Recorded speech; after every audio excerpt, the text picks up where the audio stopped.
بسم اللہ الرحمن الرحیم بسم اللہ الرحمن الرحیم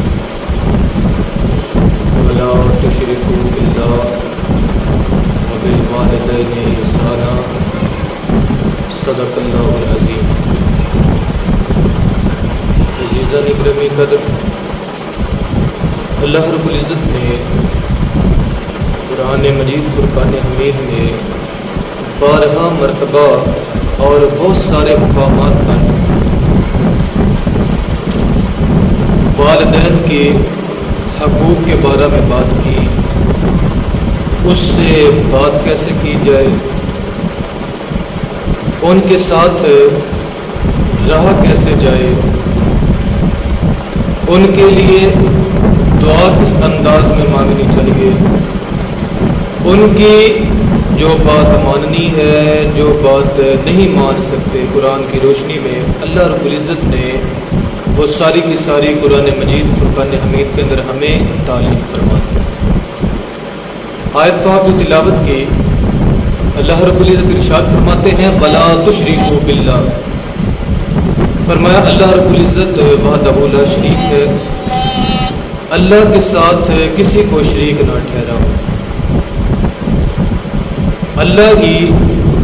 عبادت کے لائق، پرستش کے لائق ہے۔ اور ارشاد فرمایا وَلَا تُشْرِكُوا، اللہ کے ساتھ کسی کو شریک نہ ٹھہراؤ۔ اب اللہ رب العزت کی وحدانیت کا جب اقرار کر لیا، اللہ رب العزت کو جب ایک مان لیا، الہ مان لیا، اس کی پرستش کر لی، پوجا کر لی، اس کی عبادت کر لی، تو اس کے بعد چاہیے تو یہ تھا کہ اللہ رب العزت ارشاد فرماتے نماز پڑھو۔ آپ کے اور میرے محبوب صلی اللہ علیہ وآلہ وسلم، آپ کی ایک حدیث پاک بھی ملتی ہے، آپ کے اور میرے محبوب صلی اللہ علیہ وآلہ وسلم نے ارشاد فرمایا، آپ کی بارگاہ میں عرض کی گئی یا رسول اللہ، یا حبیب اللہ، کہ اللہ رب العزت کی بارگاہ میں سب سے زیادہ مقبول عمل کون سا ہے، مقبول کام کون سا ہے اللہ کی بارگاہ میں؟ تو آپ کے اور میرے محبوب صلی اللہ علیہ وآلہ وسلم آپ نے ارشاد فرمایا اے میرے غلام، اللہ رب العزت کے نزدیک قرآن مجید فرقان حمید کی روشنی کے ساتھ فرمایا کہ اللہ کے نزدیک سب کاموں میں سے بہترین کام جو ہے وہ وقت پر نماز ادا کرنا۔ اب وقت پر جب نماز ادا کر لی تو صحابی نے عرض کی یا رسول اللہ، یا حبیب اللہ، اس کے بعد تو چاہیے تو یہ تھا کہ جہاد کے لیے جاؤ، روزہ رکھو، زکوٰۃ دو، حج کرو، دوسرے کام کرو، لیکن اللہ رب العزت نے یہاں پر بالکل قطعی ارشاد نہیں فرمایا کہ تم وہ کام کرو، بلکہ ارشاد فرمایا آپ کے اور میرے محبوب نے کہ اللہ رب العزت کے نزدیک سب کاموں میں سے جو بہترین کام ہے وہ وقت پر نماز ادا کرنا، اور جب وقت پر نماز ادا ہو جائے تو فرمایا بر الوالدین احسانا، اپنے والدین کے ساتھ نیکی کرنا، ان کے ساتھ اس نے سلوک کرنا اور احسان کرنا۔ تو پتہ چلا کہ اگر اللہ رب العزت کی ذات والا صفات کے بعد اگر اللہ کسی کو منوانا چاہ رہا ہے تو وہ والدین ہیں کہ ان کی قدر کرنا، ان سے محبت کرنا، ان کی تعلیمات کے مطابق اپنی زندگی گزارنا۔ آپ کے اور میرے محبوب صلی اللہ علیہ وآلہ وسلم، آپ کی دوسری حدیث پاک، آپ کی بارگاہ میں عرض کی یا رسول اللہ، یا حبیب اللہ، اللہ رب العزت کے نزدیک سب سے زیادہ مجھ پر کس کا حق ہے؟ تو آپ کے اور میرے محبوب صلی اللہ علیہ وسلم ارشاد فرماتے ہیں، فرمایا تیری ماں کا حق ہے۔ اب صحابی دوسری مرتبہ پھر سوال کرتے ہیں یا رسول اللہ، یا حبیب اللہ، مجھ پر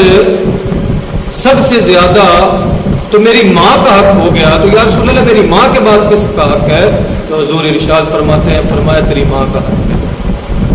پھر تیسری مرتبہ سوال کیا یا رسول اللہ، یا حبیب اللہ،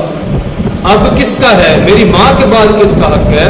حضور ارشاد فرماتے ہیں میرے غلام تیری ماں کا حق ہے، مطلب کہ 3 مرتبہ آپ کے اور میرے محبوب صلی اللہ علیہ وبارک وسلم آپ نے اس بات کو دہرا دیا، فرمایا تیری ماں کا حق ہے، تیری ماں کا حق ہے، تیری ماں کا حق ہے۔ جب 4تھی مرتبہ صحابی نے سوال کیا، عرض کی، تو آپ نے فرمایا تیرے باپ کا حق ہے۔ اس سے پتہ چلا کہ ماں کی بڑی عظمت ہے، وہ اس وجہ سے کیونکہ ماں بچے کو تکلیف کے ساتھ 9 مہینے تک اپنے پیٹ میں رکھتی ہے اور پھر اسے جنم دیتی ہے، تو یہ ساری تکلیفیں کیونکہ ماں برداشت کرتی ہے، اس لیے ارشاد فرمایا سب سے زیادہ حق تجھ پر تیری ماں کا، تیری ماں کا، تیری ماں کا ہے، اور 4تھی مرتبہ ارشاد فرمایا تیرے باپ کا ہے۔ ایک مرتبہ حضور سرور کائنات صلی اللہ علیہ وبارک وسلم، ابو داؤد شریف کی یہ حدیث پاک ہے، آپ خانہ کعبہ کا طواف کر رہے ہیں، تو خانہ کعبہ کا طواف جب کر رہے تھے ایک صحابی آئے، انہوں نے عرض کی یا رسول اللہ، یا حبیب اللہ، میں نے اپنی ماں کو اپنے کندھوں پر اٹھا کر خانہ کعبہ کا طواف کروایا ہے، تو یا رسول اللہ، یا حبیب اللہ، کیا میں نے اپنی ماں کا حق ادا کر دیا؟ تو حضور صلی اللہ علیہ وبارک وسلم نے ارشاد فرمایا جب تم ماں کے پیٹ میں تھے اور تم نے اپنی ماں کے پیٹ کے اندر انگڑائی لی، فرمایا اے میرے غلام، تم تو اس ایک انگڑائی کے وقت جو تمہاری ماں کو تکلیف ہوئی تھی، فرمایا تم نے اس ایک تکلیف کا بدلہ نہیں دے سکتے، تم کہتے ہو میں نے ساری زندگی کا احسان اتار دیا۔ اور یہ مسئلہ بھی ہے کہ اگر کوئی بندہ چاہے کہ وہ اپنے والدین کے سارے حقوق پورے کر دے، ان کا احسان وہ اتار دے، تو کوئی دنیا کائنات کے اندر ایسی کوئی شخصیت نہیں ہے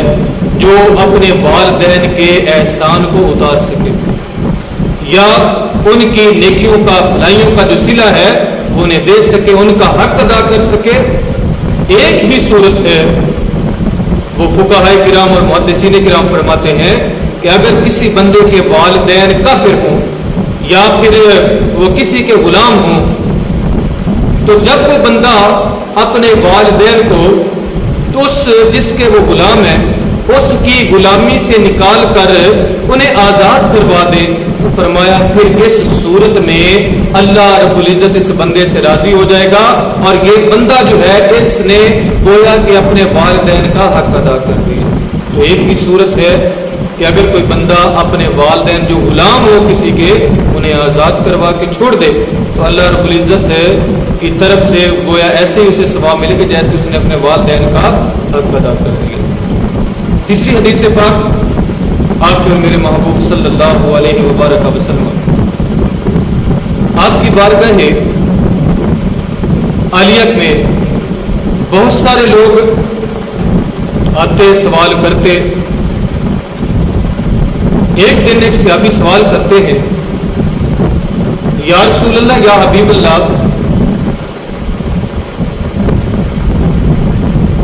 کہ میں پہلی جو حدیث پاک بیان کی کہ اسی کے ساتھ اس کا مفہوم ملتا جلتا ہے۔ فرمایا کہ یا رسول اللہ، یا حبیب اللہ، میں نے اپنی ماں کو اپنے کندھوں پہ اٹھا کے حج کروایا،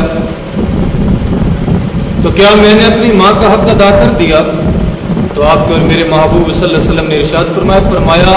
وہ جو ایک سردی کی رات ہے، پوری زندگی کی بات نہیں، ایک سردی کی رات، فرمایا جب تم نے سردی کی ٹھنڈی رات میں پیشاب کیا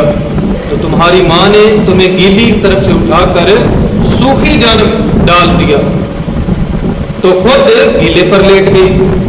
فرمایا تم نے پھر پیشاب کیا، اس کے بعد کیا ہوا؟ تیری ماں نے تجھے وہاں سے بھی اٹھایا اور اپنی چھاتی پر ڈال لیا، اپنی چھاتی پر جب لٹایا پھر تو ساری رات پیشاب کرتا رہا، تیری ماں نے نہ سردی دیکھی نہ کوئی اور معاملہ دیکھا، نہ اپنی صحت کا خیال کیا، لیکن اس کے باوجود تمہیں چھاتی پہ لٹا کر لیٹی رہی، سوئی رہی۔ فرمایا اے میرے غلام، تم تو اس ایک رات کا بدلہ نہیں دے سکتے جو تمہاری ماں نے وہ سردی کے اندر گزاری، تم کہتے ہو کہ میں نے اپنی ماں کا حق ادا کر دیا، تو یہ ناممکن ہے۔ ماں کی بڑی عظمت ہے، بڑی شان ہے۔ آپ کے اور میرے محبوب صلی اللہ علیہ وبارک وسلم، آپ نے ارشاد فرمایا جو بندہ یہ چاہتا ہے کہ وہ حج کر لے، عمرہ کر لے، دو حدیثیں پاک ملتی ہیں، ایک میں ملتا ہے کہ حج مقبول کا ثواب، اور ایک روایت میں ملتا ہے کہ ایک عمرے کا ثواب۔ اگر دونوں حدیثوں کو ملایا جائے تو ایک حج کا ثواب اور ایک عمرے کا ثواب ملے گا۔ تو دونوں کے مفہوم کو ملا کر حدیث پاک آپ کی سماعتوں کی نظر کرتا ہوں۔ آپ کے اور میرے محبوب صلی اللہ علیہ وسلم نے ارشاد فرمایا جو بندہ اپنے والدین کو، اپنے ماں باپ کو خوشی کے ساتھ مسکراتے ہوئے، ہنستے ہوئے ان کے چہرے کی طرف دیکھے، نگاہ اٹھا کے محبت کے ساتھ جب دیکھے گا تو یہ نظر جو ہے اس کی رائگاں نہیں جائے گی، یہ نظر اس کی ضائع نہیں ہوگی۔ یہ نظر جو ہے اللہ رب العزت اس دیکھنے کا صدقہ اس اپنے بندے کو جس نے اپنے ماں باپ کے چہرے کی طرف بڑی محبت کے ساتھ دیکھا ہے، اللہ رب العزت اسے ایک مقبول حج کا ثواب اور ایک عمرے کا ثواب عطا فرماتا ہے۔ اب دیکھیں بندہ 8-10 لاکھ روپے لگا کر جائے حج کرنے تو حج کرتا رہے، اب اللہ کی بارگاہ میں یہ کہہ نہیں سکتا کہ میرے حج کو قبول فرما، یا یہ کوئی گارنٹی شدہ بات نہیں کہ اس کا حج قبول ہوا یا نہیں ہوا، لیکن ایک ایسا حج ہے جو مقبول ہے، جو گارنٹی طور پر جس کی گارنٹی دی جاتی ہے کہ یہ مقبول ہو گیا، تو اللہ رب العزت وہی ارشاد فرماتے، اللہ کے محبوب نے ارشاد فرمایا کہ جو اپنے والدین کو